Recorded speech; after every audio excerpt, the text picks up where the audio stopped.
हरे कृष्णा, राधे राधे। कैसे हैं आप सब लोग? आशा है आप सब लोग परम सुख में होंगे, आनंद में होंगे, मंगल में होंगे। बिहारी जी और शिव जी की कृपा आप सब पर बरसती रहे। तो जी, पुत्रदा एकादशी कब मना रहे हैं? किस तरह से इस व्रत को रखना होता है? और अगर आप पहली बार रख रहे हैं तो कैसे रखना है? और इसका क्या महत्व है? ये व्रत साल में 2 बार आता है तो इसका क्या महत्व है? और क्या-क्या नियम हमें इसमें फ़ॉलो करने होते हैं? इसका पारण का सही समय क्या है? सभी जानकारी लेकर इस वीडियो के माध्यम से मैं आपके सामने आई हूँ। तो वीडियो में लास्ट तक बने रहिएगा ताकि पुत्रदा एकादशी से संबंधित सभी जानकारी आपको मिल जाए। तो चलिए जी, फिर शुरू करते हैं। देखिए, पुत्रदा एकादशी 2025 के हिसाब से पहली एकादशी है। हालाँकि अंग्रेज़ी कैलेंडर के हिसाब से है, लेकिन 2025 में पड़ने वाली पहली एकादशी है। पुत्रदा, जैसे कि नाम से ही स्पष्ट हो रहा है कि पुत्र को देने वाली एकादशी, यानी कि जिन निसंतान दंपतियों के पुत्र नहीं हैं या जिनके सिर्फ कन्या-कन्या है, उन्हें पुत्र की इच्छा है, या फिर संतान से संबंधित कोई भी आपकी चिंता है, परेशानी है, आप अपनी संतानों की उन्नति चाहते हैं, उनकी तरक्की चाहते हैं, उनका करियर चाहते हैं, या फिर बच्चे ज़िद्दी हो रहे हैं, आपकी बात नहीं मान रहे हैं, या फिर बच्चों के उत्तम स्वास्थ्य की आप कामना करते हैं, बच्चे बहुत ज़्यादा बीमार रहते हैं, बार-बार गर्भ गिर जाता है, तो सभी चीज़ों का सिर्फ़ यही एक समाधान है, पुत्रदा एकादशी का व्रत। तो आपको करना कैसे है? देखिए, ये जो व्रत होता है, ये इस वर्ष हम 10 जनवरी को मनाने जा रहे हैं। तो पूरे भारतवर्ष में एक ही दिन ये व्रत मनाया जाएगा, 10 जनवरी को। तो कोई भी डेट का कन्फ्यूज़न नहीं है, तो आप 10 जनवरी को पुत्रदा एकादशी का व्रत रखिए। लेकिन जैसे कि मैंने पहले ही कहा है कि जो एकादशी का व्रत होता है, वो दिवसीय व्रत की श्रेणी में आता है, यानी 10वीं से ही इसके नियम हमें फॉलो करने होते हैं। 10वीं की शाम के समय सूर्यास्त के बाद आपको भोजन नहीं करना होता है, आपको प्याज़, लहसुन, मांस, मदिरा इत्यादि का सेवन नहीं करना होता है, मतलब आपकी बॉडी में अन्न नहीं रहना चाहिए। इसलिए आपको सूर्यास्त से पहले भोजन करने की सलाह दी जाती है। पूर्ण ब्रह्मचर्य का आपको पालन करना होता है और आप इस तरह से इस व्रत को 10वीं से ही शुरू कर देते हैं। चावल खा के आपको बिल्कुल भी व्रत नहीं रखना होता है, इस चीज़ का विशेष ध्यान रखिएगा, क्योंकि एकादशी पर चावल का त्याग होता है। फिर एकादशी वाले दिन आपको भोर प्रभात उठना है, ब्रह्म मुहूर्त में उठना है और पानी में कुछ न कुछ डालकर आपको स्नान करना होता है, लेकिन तिल डालकर आप स्नान कीजिएगा, क्योंकि ये जो महीना चल रहा है इसमें तिल का विशेष महत्व होता है। अभी मकर संक्रांति भी आने वाली है, तो तिल गुड़ की विशेष तौर पर दान किया जाएगा। तो तिल डाल कर के आप स्नान कीजिए। गंगा जल, यमुना जल जो भी आपके पास है, या फिर आंवले का रस आपके पास है, उसको डाल कर के आप स्नान कीजिएगा।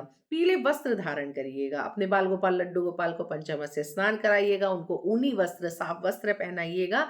पूजा अर्चना वंदना कीजिएगा, नाम जाप कीजिएगा, भगवत चिंतन कीजिएगा, गुरु मंत्र का जाप कीजिएगा। ओम नमो भगवते वासुदेवाय का आप जाप कीजिएगा, या फिर गुरु मंत्र आपके पास है तो उसका जाप कीजिएगा।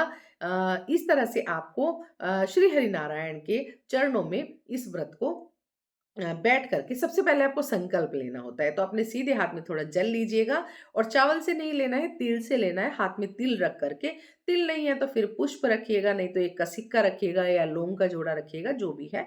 आप अपना नाम, अपने पति का नाम, अपना गोत्र, दिनांक, आपका स्थान, आपका क्षेत्र क्या है, उसके बाद में भारतवर्ष जम्बूद्वीपे मैं आज पुत्रदा एकादशी का व्रत का संकल्प लेती हूँ, और ये जो व्रत है, मैं साहार, फलाहार, निराहार कैसे करूँगी, आपको इसी तरह से इस व्रत के बारे में कहना है, श्री हरि के सामने कहना है।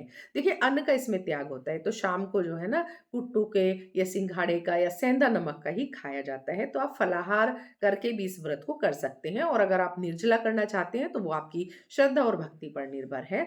तो आप फलाहार खा के इस व्रत को कर सकते हैं। और बहुत सारी जगह पर अपने बाल गोपाल, लड्डू गोपाल को भी अन्न का भोग नहीं लगाया जाता। जैसे बिहारी जी में इस दिन अन्न का भोग नहीं लगाया जाता है, तो हम भी अन्न का भोग नहीं लगाते हैं इस दिन। लेकिन सेंधा नमक का या फिर फल, दूध इत्यादि, ड्राई फ्रूट वगैरह का उनको भोग लगाते हैं। तो इस चीज़ का आप विशेष ध्यान रखिएगा। पूरे दिन आपको भगवत चरणों को में समर्पित करना है। ये आपको ध्यान रखना है। तुलसी मैया की विशेष पूजा अर्चना वंदना आपको करनी है। आप 108 परिक्रमा कर सकते हैं या फिर 11, 21, 51 परिक्रमा कर सकते हैं। तुलसी जी में दिया आपको ज़रूर जलाना है। तुलसी की सूखी हुई लकड़ी पर थोड़ी-सी रुई लपेट करके श्री हरिनारायण की उससे आरती कीजिएगा, वो बहुत ही ज़्यादा प्रसन्न होते हैं इससे।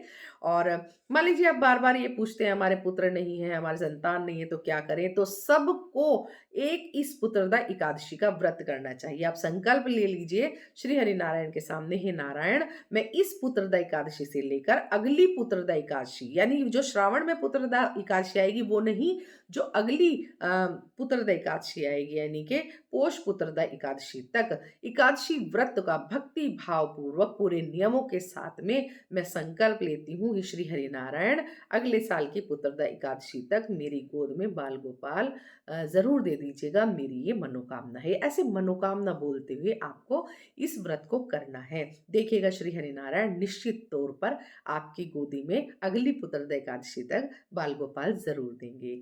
या जैसे किसी के बच्चे हैं वो सक्सेस नहीं हो पा रहे हैं, उन्हें असफलता देखने को मिल रही है, अच्छी जॉब नहीं मिल रही है, बच्चे का स्वास्थ्य ठीक नहीं रहता है, बच्चे कहना नहीं मानते हैं, ज़िद्दी हो रहे हैं, या फिर बच्चे के साथ में कोई भी दिक्कत है या आप उसके स्वास्थ्य को लेके चिंतित रहते हैं, तो आपको इसी पुत्रदा एकादशी का व्रत ज़रूर करना चाहिए। ये पुत्रदा एकादशी का व्रत करने के साथ-साथ जब आप संकल्प लेंगे, तो इसका जो फल है, वो आप अपने बच्चों को समर्पित कर दीजिएगा। यानी कि हे श्री हरिनारायण, मेरे बच्चों को आप स्वस्थ रखिएगा, उनको कामयाब करिएगा, उनको अच्छी वो पढ़ाई करें, बहुत अच्छी वो जीवन में ऊँचाइयों पर पहुँचे, तो इस व्रत का मैं संपूर्ण फल अपने बच्चों को देती हूँ। इस तरह से आप उसका अपनी एकादशी का फल अपने बच्चों को दे दीजिएगा। देखिएगा श्री हरिनारायण की कृपा से श्री हरिनारायण आपके बच्चों को स्वस्थ रखेंगे, उन्हें कामयाब भी करेंगे, उनको अच्छा एक सुयोग्य नागरिक बनाएँगे और आप पर बहुत श्री हरि कृपा करेंगे।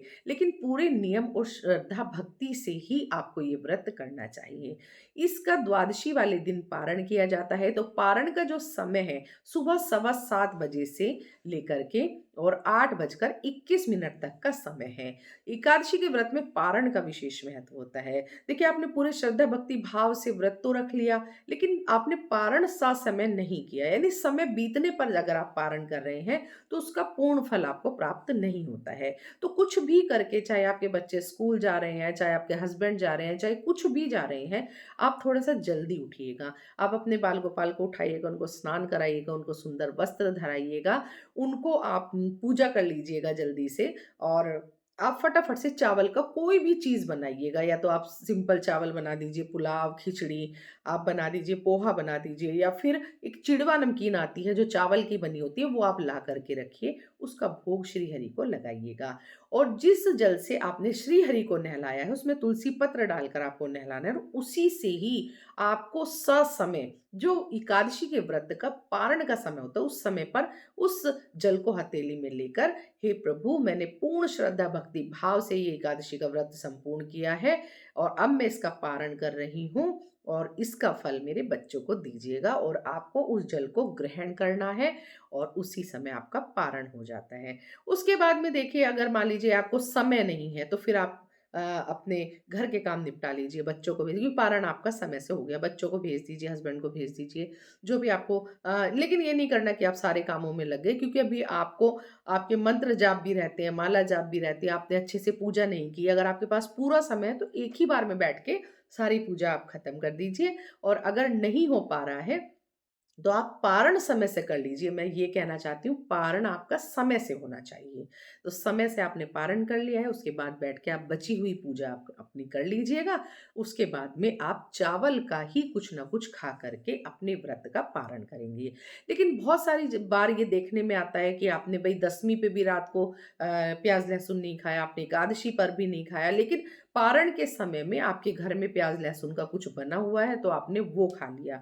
ये गलत है, इससे आपका पूरा पुण्य क्षीण हो सकता है। इस चीज़ का ध्यान रखिएगा। अगर आपका जिस दिन आपका पारण है, उस दिन भी आपको प्याज़ लहसुन का भोग मतलब प्याज़ लहसुन आपको बिल्कुल नहीं खाना है। श्री हरि को आपने चावल का भोग लगा दिया है, उसी से ही आपको पारण करना है। ठीक है? उसके बाद में पूरे दिन आपको नहीं खाना है। द्वादशी वाले दिन भी आपको नहीं खाना है, इसीलिए जो व्रत होता है त्रिदिवसीय व्रत की श्रेणी में आता है। दशमी, एकादशी, द्वादशी 3 दिन का ये व्रत होता है। व्रत हम 1 दिन रखते हैं, लेकिन इसके नियमों का पालन हमें दशमी पे भी करना होता है, एकादशी पे भी करना होता है और द्वादशी पे भी करना होता है। तो इस चीज़ का विशेष ध्यान रखिएगा।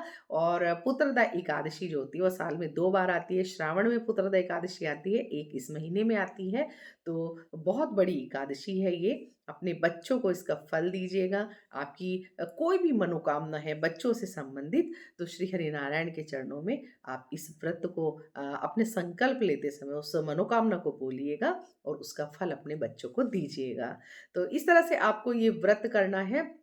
किसी की भी पूरे दिन आपको भगवत चर्चा करनी है, किसी की भी निंदा, चुगली, बुराई, व्यभिचार या फिर अपने ब्रह्मचर्य को आप पूरी तरह से मतलब पूर्ण ब्रह्मचर्य रह कर के ये व्रत करना है। वैसे तो सभी व्रत पूर्ण ब्रह्मचर्य रहकर ही किए जाते हैं, बट इसमें दशमी तिथि को भी आपको ब्रह्मचर्य रहना होता है। इस चीज़ का विशेष और विशेष ध्यान रखिएगा।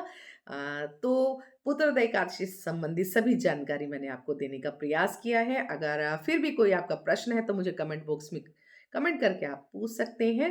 और अगर वीडियो आपको पसंद आई है तो ज़रूर से लाइक, कमेंट, शेयर कीजिएगा। आपका एक लाइक मेरा प्रोत्साहन बढ़ाता है, मुझे और ज़्यादा काम करने के लिए प्रेरित करता है। और ज़्यादा अच्छी लगी तो कमेंट कीजिएगा। चैनल को अभी तक सब्सक्राइब नहीं किया है तो चैनल को सब्सक्राइब कीजिएगा, बेल आइकन को प्रेस कीजिएगा ताकि आने वाली मेरी सभी वीडियो का नोटिफिकेशन आपको मिलता रहे और सभी तीज त्योहार की जानकारी आपको समय से मिलती रहे। तो फिर मिलते हैं नई वीडियो के साथ, तब तक के लिए जय श्री राधे।